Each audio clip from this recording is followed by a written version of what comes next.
beautiful out here this time of year. In the past 9 months, my administration has initiated the single greatest mobilization in U.S. history, pioneering, developing, and manufacturing therapies and vaccines in record time, numbers like nobody's seen before. No medical breakthrough of this scope and magnitude has ever been achieved this rapidly, this quickly, and we're very proud of it, and I had tremendous help from the military, generals, admirals, and many of the great people at the White House.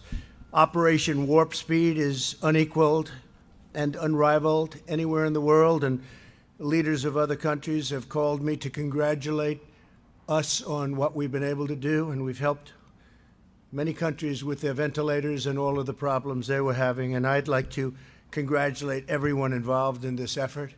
It's been an incredible effort. As a result of Operation Warp Speed, Pfizer announced on Monday that its China virus vaccine is more than 90% effective. This far exceeds any and all expectations. Nobody thought they'd get to that level. And we have others coming which we think will be at equal level, maybe more if that's possible. In July, my administration reached an agreement with Pfizer to provide $1.95 billion to support the mass manufacturing and distribution of 100 million doses, with the option to purchase a total of 600 million doses shortly thereafter. Our investment will make it possible for the vaccine to be provided by Pfizer free of charge. Pfizer said it wasn't part of Warp Speed, but that turned out to be an unfortunate misrepresentation. They are part. That's why we gave them the $1.95 billion, and it was an unfortunate mistake that they made when they said that. We will work to secure an emergency use authorization, which should be coming down extremely soon, and my administration will then coordinate the distribution of the vaccine, and it will be approved. I think, again, it will be approved very, very quickly, we hope. The average development timeline for the vaccine, including clinical tests and manufacturing, can take 8 to 12 years.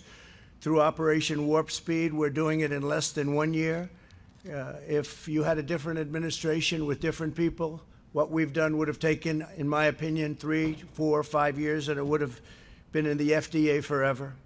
This is 5 times faster than the fastest prior vaccine development in history. 5 times faster. Say it again, 5 times faster. Nobody can believe it, actually. 3 other vaccines are also in the final stages of trial. They'll arrive within a few weeks, and they will also be mass-produced, and the delivery will be very rapid. We're ready to go. The vaccine will be distributed to frontline workers, the elderly, and high-risk Americans immediately. It will be a matter of weeks. Get out very, very much ahead of schedule. Any schedule that I said we're going to be far ahead of that. We know that this virus primarily targets older populations and those with underlying health conditions, while over 99.98% of those under the age of 50 make a full and quick recovery. By giving the vaccine to high-risk individuals right away, we'll dramatically reduce hospitalizations and deaths. Case levels are high, but a lot of the case levels are high because of the fact that we have the best testing program anywhere in the world. We've developed the most and the best tests, and we test far more than any other country, so it shows, obviously, more cases. By vaccinating the elderly and the high risk, we will effectively end this phase of the pandemic and allow seniors to reclaim their golden years, the golden years of their lives, which is so incredible. And it's about time that they can have those golden years. Again, this process is starting right away. Millions of doses will soon be going out the door. They're all ready, waiting for that final approval. As soon as April, the vaccine will be available to the entire general population, with the exception of places like New York State, where, for political reasons, the governor decided to say, and I don't think it's good politically, I think it's very bad from a health standpoint, but he wants to take his time on the vaccine. He doesn't trust where the vaccine's coming from. These are coming from the greatest companies anywhere in the world, greatest labs in the world. but he doesn't trust the fact that it's this White House, this administration. So we won't be delivering it to New York until we have authorization to do so, and that pains me to say that. This is a very successful, amazing vaccine at 90% and more. But so the Governor Cuomo, will have to let us know when he's ready for it. Otherwise, we can't be delivering it to a state that won't be giving it to its people immediately. And I know the people of New York very well. I know they want it. So the governor will let us know when he's ready. He's had some very bad editorials recently about this statement and what's happened with respect to nursing homes and his handling of nursing homes. And I hope he doesn't handle this as badly as he's handled the nursing homes. But we're ready to provide it as soon as they let us know that they'll actually use it. And again, it's a very safe and a great vaccine. Already we have among the lowest case fatality rates, our country, anywhere in the world, the entire world, and we've performed significantly better than our peer countries. As far as therapeutics are concerned, my administration's also made critical investments in therapies that have helped reduce the mortality rate by 85%. That's, to me, one of the most exciting things. It's incredible, some of the antibody vaccines and others that have come out and have really helped people. 85%. Last month, the FDA approved remdesivir, and we've secured enough remdesivir to treat 850,000 patients. My administration finalized an agreement with Eli Lilly to purchase the first doses of their antibody therapy, which shows amazing results. This treatment will be available completely free of cost to patients. 5,000 units have already been shipped, and many more are going out the door as we speak. We've also reached an agreement with AstraZeneca for the large-scale manufacturing of their antibody treatment, which is excellent. We expect to issue emergency use authorizations for a number of additional treatments in the near future. Tremendous promise, but remember the 85% number. That's an incredible number, but we have some tremendously promising drugs online and ready to come out. We have ensured that our frontline workers have all the tools they need. My administration's invoked the Defense Production Act and related authorities over 100 times and have made a historic investment into our industrial base. All states that requested PPE from the federal government have received the PPE almost immediately upon request. Every American who needed a ventilator has had access to a ventilator. Think of that. Very complicated piece of equipment, very expensive. And we haven't had one person in this whole country that has requested or needed a ventilator that hasn't had it. Every single request has been immediately filled. So that was something that was a great job. And now we're helping the rest of the world with ventilators because it's a very hard thing. We're producing them thousands of ventilators a month. The federal government has 22,000 beds immediately available for states and jurisdictions that need additional capacity. But we think that it's going to start going down, possibly very quickly. We'll see what happens. But with the vaccine, you'll see numbers going down within a matter of months, and they'll go down very rapidly. As we continue to combat the virus, our economy is rebounding far beyond any expectations. I see the stock market's up almost 400 points today again, and it's ready to break the all-time record. Our jobs records are incredible. The job numbers are incredible. In the last 6 months, we've created over 13 million jobs and slashed the unemployment rate by more than half. Last quarter, we witnessed the fastest economic growth ever recorded in the history of our country, 33.1%. It's a number that is more than double our highest. That was in 1952, and we've more than doubled it. The United States experienced the smallest economic contraction and the most rapid economic recovery of any major Western nation. We went down less and we went up more, which is quite a combination of facts. While healthy Americans have gone back to work and to school, we continue to spare no expense to protect the elderly and the vulnerable. According to some estimates, a national lockdown costs $50 billion a day and hundreds of thousands of jobs every single day. Ideally, we won't go to a lockdown. I will not go. This administration will not be going to a lockdown. Hopefully, whatever happens in the future, who knows which administration it will be. I guess time will tell. But I can tell you this administration will not go to a lockdown. There won't be necessity. Lockdowns cost lives, and they cost a lot of problems. The cure cannot be, you got to remember, cannot be worse than the problem itself, and I've said it many times. And when you look at what happens during a lockdown, I just say it very loudly. It's horrible what happens with drugs, alcohol, depression, loss of jobs, business closures. It's a terrible thing. So this administration will not go, under any circumstances, will not go to a lockdown, but will be very vigilant, very careful. We understand the disease. It's a complicated disease, but we understand it very well. We ask all Americans to remain vigilant, especially as the weather gets colder and it becomes more difficult to go outside and to have outside gatherings. And with that, I just want to ask some very talented people to come up and say a few words. General Perna and Dr. Slaoui have been incredible.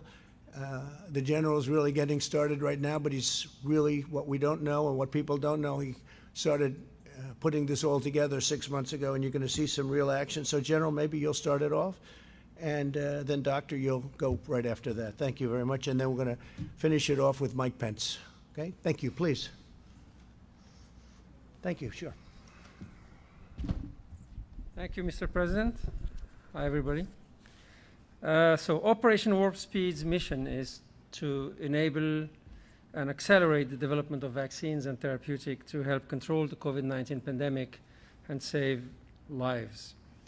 On May 15th, almost 6 months ago to the day, we stated the goal of the operation, which was to have vaccines and therapeutics available and approved for use in the US population by the end of the year 2020.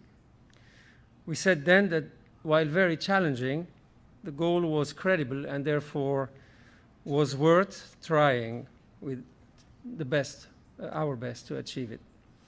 Today, we're almost 6 months later, and I think we can say that significant progress has been made. And while we are not there yet, we are close to the objective. Let me share with you some facts. If I look at the vaccine side, we've selected a portfolio of 6 vaccines using 3 different platform technologies, and we elected to have 2 vaccines from each platform technology. First platform is what's called messenger RNA, and 2 vaccines using that platform were in the portfolio, one by Pfizer and one by Moderna. The second platform is using what's called live viral vectors, and we had 1 vaccine from J&J and 1 vaccine from AstraZeneca in partnership with Oxford University. And the third platform was the recombinant protein platform with 1 vaccine from a biotech company here in the US called Novavax, and another one from a partnership between Sanofi and GlaxoSmithKline. These vaccines are now, 6 vaccines are all in the clinical development stages, and 4 of them are in phase 3 trials. And of the 4 that are in phase 3 trials, 2 have effectively completed enrollment in the phase 3 trial, and one of the 2 has announced on Monday, to, I think, thrilling information, that they had 90% efficacy. That was the Pfizer vaccine, demonstrating that vaccination is possible against COVID-19, that the kind of choices we have made in terms of the antigen selected was effective and made us optimistic that other vaccine may also be effective. On Wednesday, the same week, just this Wednesday, Moderna, the other company with the vaccine using similar platform technology, messenger RNA, announced that they have achieved the number of cases in their trial to allow for a first interim analysis, and I would expect that shortly, probably next week, we may hear what I hope to be another very good information regarding an efficacious vaccine. The 2 other vaccines that are in phase 3 trial that are using the live vector platform, the J&J vaccine and the AstraZeneca vaccine, have recruited already a few thousand subjects in their trials. I would like to take this opportunity to invite as many Americans as possible who would like to volunteer to participate in these clinical trials, as that's the only way we are able to achieve a demonstration of the safety and the efficacy of these vaccines. The last two vaccines, the recombinant protein vaccines, are planned to start their phase 3 trials within the next few weeks. And while we are developing this vaccine, we haven't only looked at the clinical development, of course, in partnership with the companies that are the sponsors for the vaccine. We also invested very significantly in the manufacturing of this vaccine in such a way as to, when we have the clinical efficacy demonstration with these vaccines, we would also have vaccine doses to be able to immunize the US population.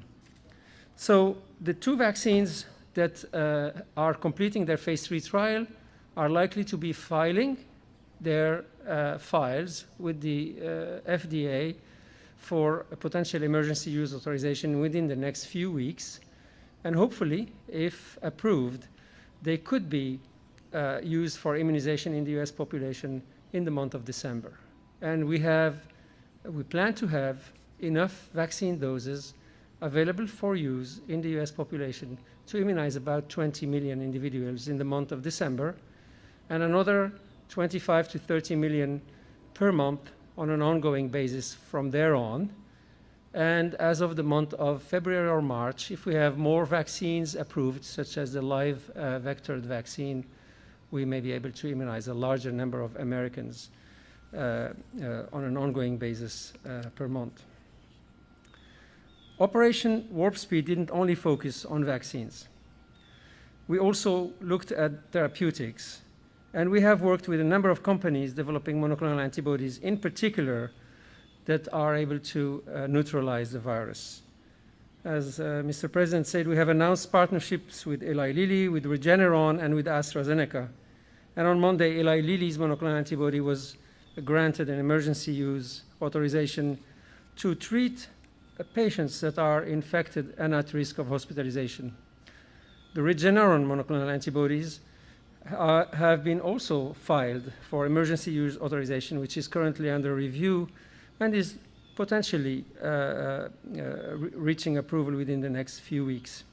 And finally, AstraZeneca just in the last few days has received a green light to start 2 large phase 3 trials with their monoclonal antibodies supported by Operation Warp Speed to prevent the acquisition of COVID-19 disease in very frail subjects or in very high-risk subjects as a protective alternative to a vaccine. So, potentially 2 vaccines and 2 therapeutics may be granted an emergency use authorization before the end of this year. I think it's a remarkable achievement within a period of 6 to 7 months. It is important to note that this progress has been achieved without any political interference. I said it many times. And at every step has been and is being judged by independent expert bodies, whether it's when the FDA grants the green light to go into clinical trials, or whether when the data safety monitoring boards review the safety of the studies on an ongoing basis and sometimes put them on hold, as I'm sure you have witnessed with the AstraZeneca vaccine, for instance. And these same data safety monitoring boards are the independent boards of experts that analyze the efficacy of the vaccines and the safety of the vaccines and tell the companies whether they should progress with the filing of an emergency use authorization or not. So it's not the companies, it's not Operation Warp Speed, it's not the US government, it is independent experts that assess the safety and the efficacy of the vaccines that are being tested. And when the FDA will review these vaccines and these therapeutics, they will also have the advice, public advice, from boards. One of them is called the VRPAC, that is the advisory board to the FDA for vaccine reviews. After review of the data transparently and available to everybody to look into, before the FDA then make its decision to either authorize a vaccine or not authorize it. On that basis, I personally feel very comfortable to say that the vaccines and the therapeutics that we have helped develop and accelerate will be judged independently, and if approved, should be used by all in the population. Because I believe vaccination is likely to be the cornerstone among all the other measures that we have to take to help us really control this pandemic. I will now pass to my co-leader, General Perna, who will tell you more about the support that the operation has provided to manufacturing of the vaccine and also to their distribution. Thank you very much.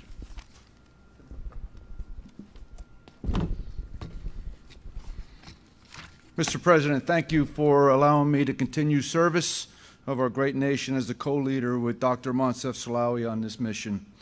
Let me start by emphasizing for me, what is Operational Warp Speed about? It is about saving lives. And it is a Herculean task that the President put us on many months ago.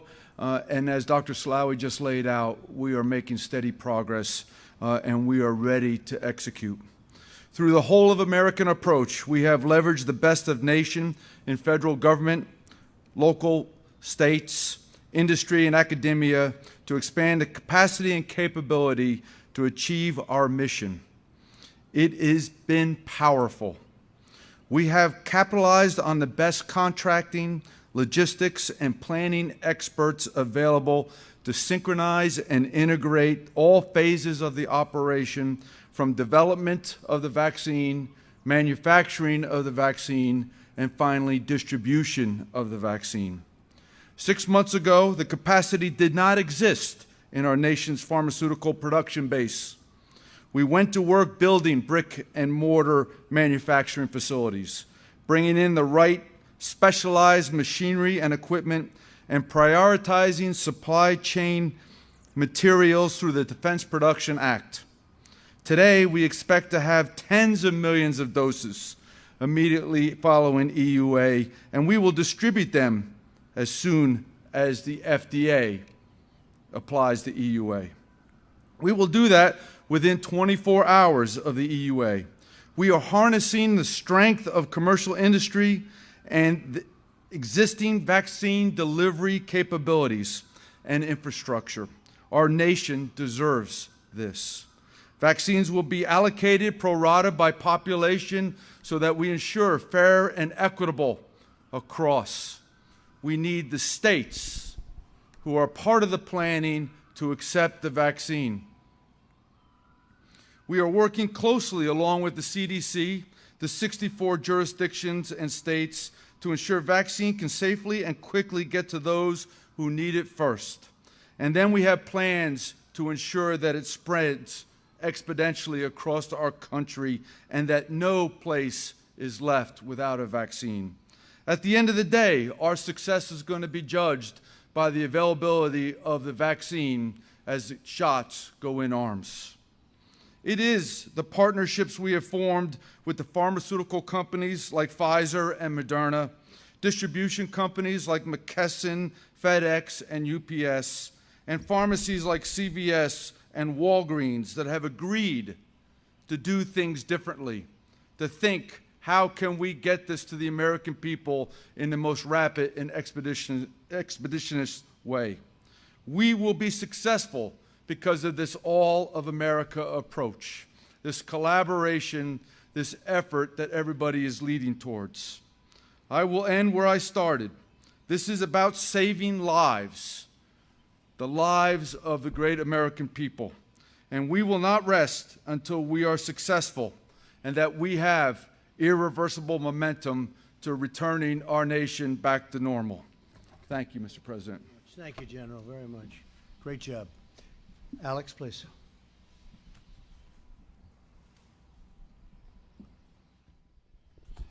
Thank you, Mr. President, for providing the leadership that's gotten us where we are today. The success that Operation Warp Speed has realized so far has been made possible only because of the bold vision you announced not even 6 months ago, right here in the Rose Garden. To highlight 3 of the remarkable accomplishments we've seen just this week. First, Pfizer announced very promising data on its vaccine candidate. Second, the FDA authorized and we have begun to distribute and administer Eli Lilly's monoclonal antibody to help Americans at risk for serious disease stay out of the hospital. Third, another vaccine company, Moderna, announced that it's reached a critical clinical trial milestone, meaning we may see data from them within days. Back in the spring, we were told by all of the experts that a vaccine was a year or a year and a half away, and the announcements I just highlighted would have been unthinkable. The President said that's not acceptable, and thanks to the support he's provided, we're now on track to deliver a safe and effective vaccine to our most vulnerable this year.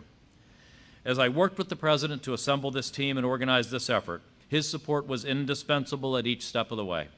We went out and found the very best people on the planet to do the job, who you just talked with. Dr. Slaoui, the world's most successful vaccine developer. General Perna, one of the world's most qualified logistics leaders. When I first talked to Dr. Slaoui and General Perna about our goals and recruited them to this effort, we dreamed of being at the point we're at today, on track to achieve the incredibly ambitious goal we set together. The President gave us the full financial support we needed, enabling us to invest more than $10 billion to de-risk vaccine companies' development efforts and manufacture product in advance. Our completely unprecedented partnership with the Defense Department has given us a comprehensive public-private plan for distribution and helped each Operation Warp Speed vaccine maker secure what they needed for manufacturing, including Pfizer's ongoing production this week. Operation Warp Speed has always had one goal: saving lives.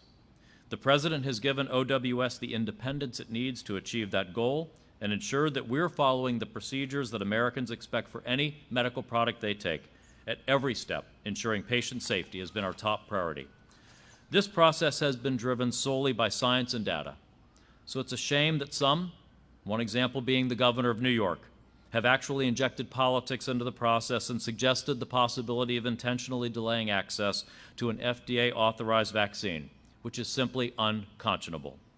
Because the President has delivered the full funding we need, the best people on the planet, and real independence for this project, Operation Warp Speed is doing something that's never been done before in history. This success means there is light at the end of the tunnel. Right now is not the time to let our guard down. We continue to encourage Americans to follow the 3 W's. Wash your hands, watch your distance, wear a mask when you can't watch your distance, and avoid settings where you can't do those things. Because of the incredible American spirit, because of what great scientists and public servants and innovators have done through Operation Warp Speed, we have such a bright future ahead of us. If we continue to protect ourselves, our families, and our communities, then I firmly believe that future will be here very soon. Thank you, Mr. President, for making that very bright future possible for the American people. Thank you very much. Appreciate it. Thank you. Mike Pence, please.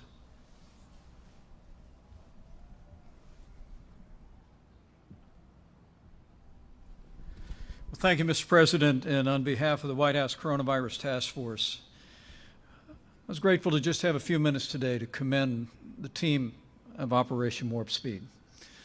It was your vision that we could harness the ingenuity and the creativity of America's greatest pharmaceutical and research companies to speed in record time a vaccine that would save American lives.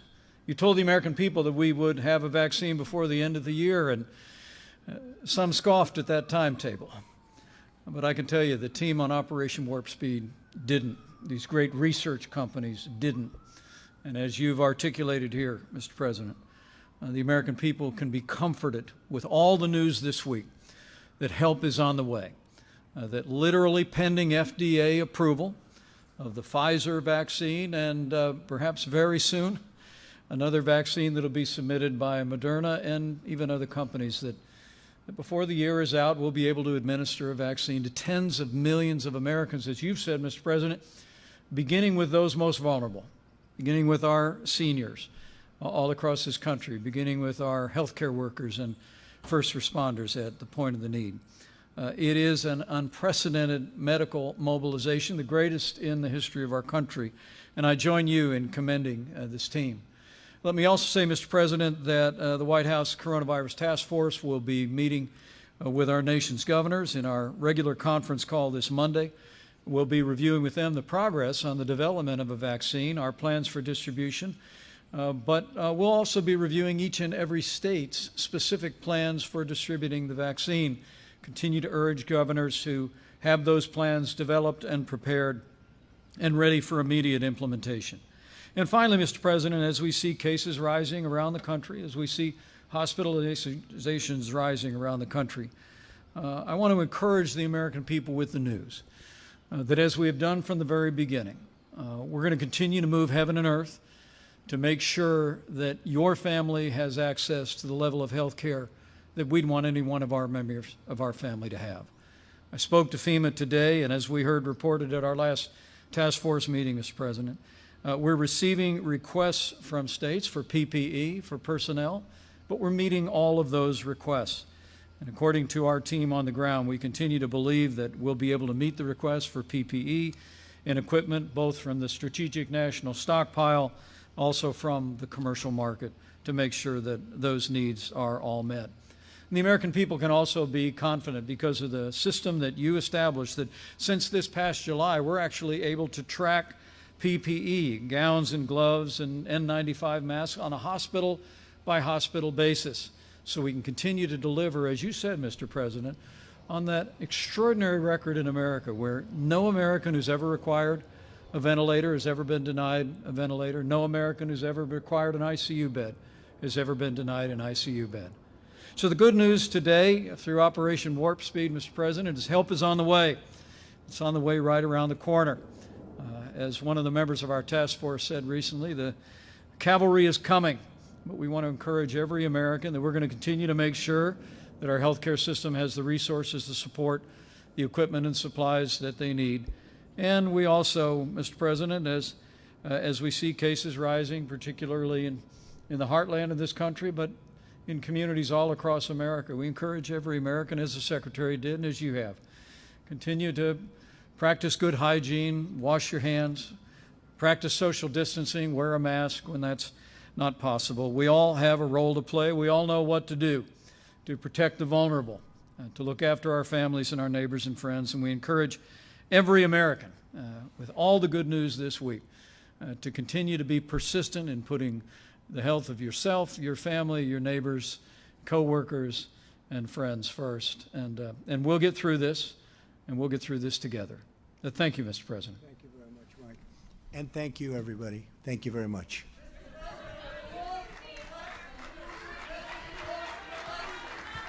When you said you lost the election, sir,